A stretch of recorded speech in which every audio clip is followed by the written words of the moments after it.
What happens when doctors abandon their humanity? In this story, 3 male doctors saw a beautiful female patient and, shockingly, took turns assaulting her while she was sedated for surgery. Although the girl was under anesthesia, her brain retained faint awareness. She couldn't move or resist them, and all she could do was silently shed tears of anguish. The incident quickly spread through the hospital. However, instead of facing the consequences they deserved, the 3 predators were rewarded with promotions. 10 years later, karma finally arrived. The anesthesiologist among them was found brutally murdered in a hotel room, in a scene so gruesome that even seasoned homicide detective Guho was horrified. A forensic examination revealed that the killer used a specialized blade. The murder was carried out with surgical precision. Each artery was severed cleanly and efficiently, leaving relatively small wounds. This method kept the victim conscious for a short time, forcing him to endure unbearable pain before slowly succumbing to death. Such an act clearly suggested a deep vendetta between the killer and the victim. By reviewing hotel surveillance footage, Guho managed to catch a glimpse of the suspect. However, the person wore a hat that obscured their features, leaving Guho at a dead end. As the investigation stalled, the female assassin struck again under the cover of night. This time, her target was the surgeon who had led the horrific act. Now a hospital director, the man still hadn't changed his vile ways. 왼손도 묶을 건가?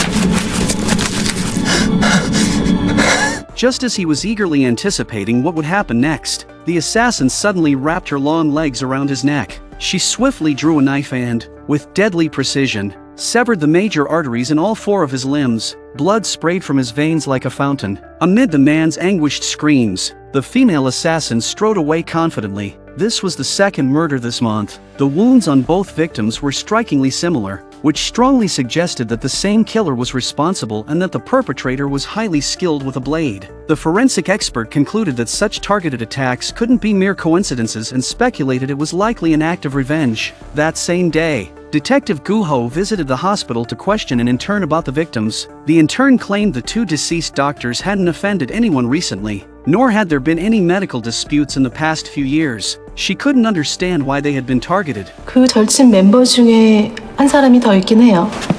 또 한 사람? 요즘 닥터 테이너로 잘 나가는 분 있잖아요. 이기육이라고. 이인미성형외과 이기육 원장 모르세요?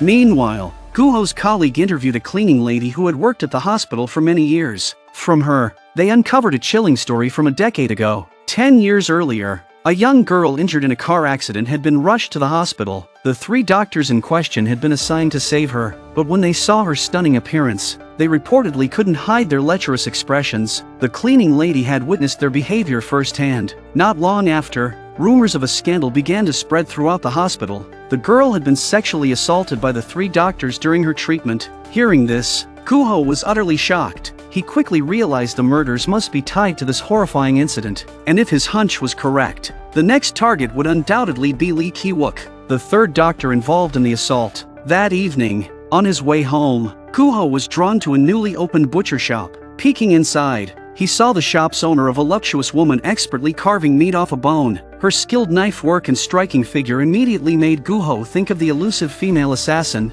Sensing someone watching, the woman turned to look toward the doorway. Caught in the act, Guho froze, embarrassment washing over him. Without a word, he spun around and hurried away. That night, Guho couldn't sleep. Images of the butcher's alluring figure kept flashing through his mind.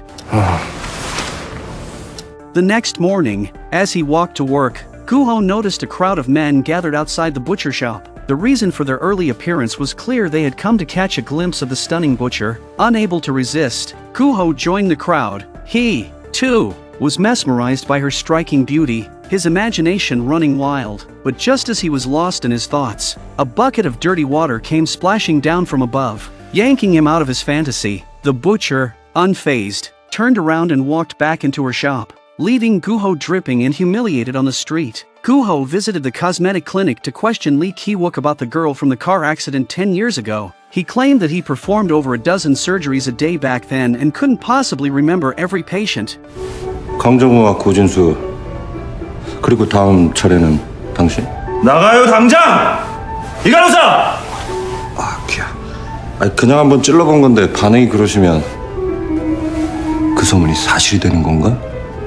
Seeing his defensive reaction, Guho became even more convinced of his suspicions. That evening, Guho stopped by the butcher shop again. This time, he encountered an elderly woman with white hair, walking slowly but exuding an alluring scent of perfume. Guho paid no attention and walked into the shop, once again encountering the alluring butcher, Sunei. 뭘 원해요? 날 원해요? 입술. 고기 드실 줄 아시네. Taking the pig's head meat she offered, Guho went home, lost in thought again as he mulled over the case, determined to catch the killer. Guho set up a 24-hour surveillance operation on Lee Ki-wook, hoping to use him as bait to lure the murderer out. But Lee Ki-wook, with his polished facade, proved to be anything but cooperative. That night, he drove to a nightclub, meeting a group of women for drinks and partying the night away, completely unaware of the looming danger. Meanwhile, the female assassin was busy preparing for her attack, donning a disguise to carry out her plan that very night. To prevent a tragedy, Guho combed through the nightclub's private rooms one by one, anxious that a single moment's delay could prove fatal. The assassin arrived at the club but was delayed when Guho found Lee Ki-wook's room first.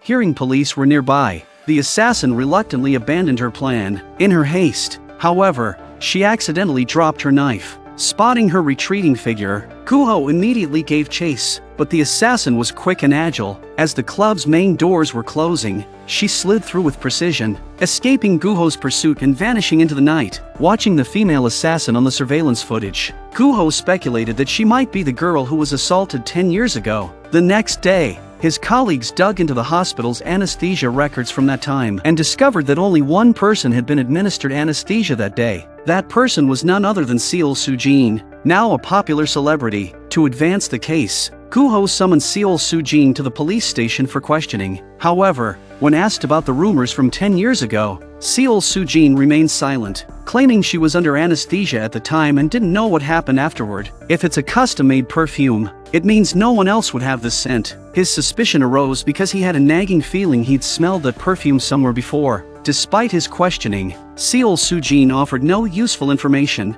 and Guho had no choice but to let her go for the time being. With no progress in the investigation, Guho shifted his focus to the murder weapon. According to a knife shop owner, the tiger claw knife used by the killer is typically employed to strip meat from bones, a tool commonly used by butchers. Meanwhile, the deaths of his two colleagues left Lee Ki-wook increasingly uneasy. During a cosmetic surgery procedure, his paranoia peaked as he hallucinated, seeing the patient as the girl from 10 years ago. Though gripped by fear, the deranged doctor also felt an unsettling thrill. When his assistant stepped out to fetch supplies, Lee Ki-wook tried to assault the unconscious patient again, but this time, the assistant returned just in time to catch him in the act. 조용히 해. 원장님. To silence the assistant, Lee Ki-wook brutally tormented her. That evening, the elderly woman returned to the butcher shop, as though issuing orders to Sunei. As expected, later that night, Lee Ki-wook was ambushed by the female assassin on his way home from work. The lights in the parking garage began flickering erratically, creating an eerie atmosphere.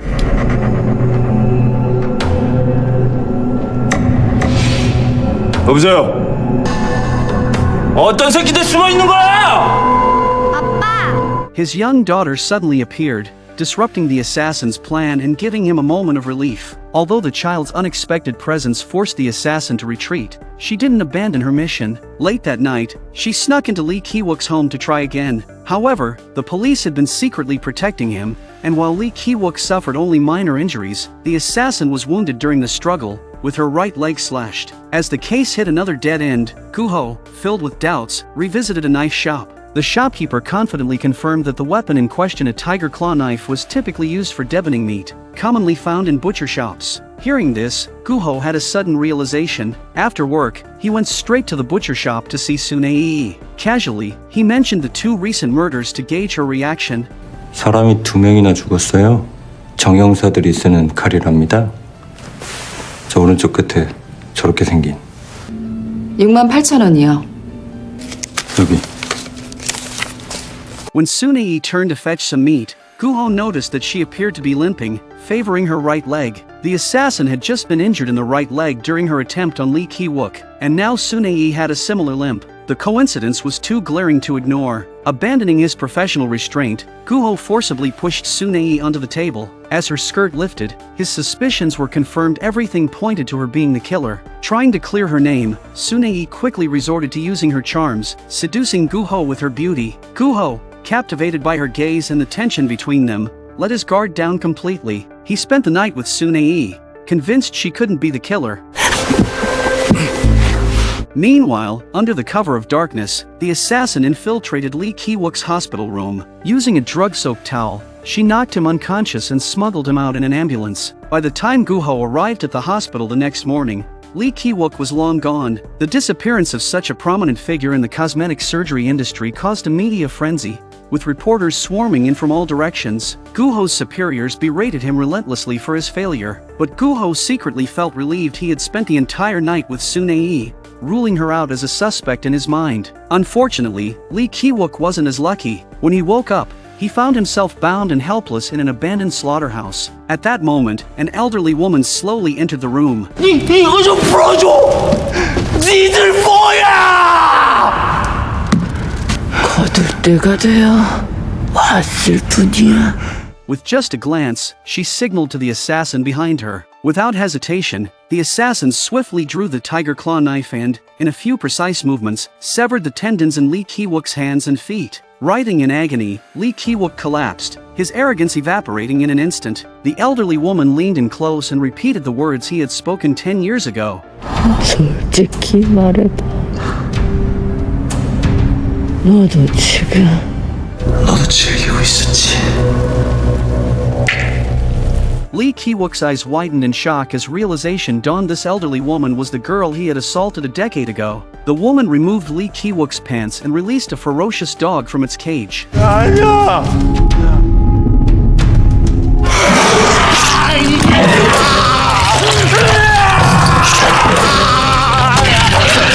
The revenge plan was complete. The three men who had violated her all those years ago had finally received their punishment. The woman's deep-seated hatred was at last extinguished. She shed her disguise, revealing her true identity. She was Seol Soo-jin, now a famous actress and the very girl who had suffered the horrific assault. Meanwhile, after spending more intimate moments together, Guho and Sunei began to develop feelings for one another. Sunei seemed to want to say something to Guho but hesitated, keeping her thoughts to herself. As she watched him walk away, a trace of sorrow flickered in her eyes. When the police arrived at the scene, they found Lee Ki-wook's lifeless body. 동일한 흉기를 사용했는데 이거 왼손잡이야. Hearing the report, Guho was perplexed. Could the killer not be the same person? A review of the hospital's surveillance footage confirmed that the killer was indeed the same individual. Her appearance and build were strikingly similar to Sunei. But Guho knew Sunei had been with him the entire previous night. How could this be possible?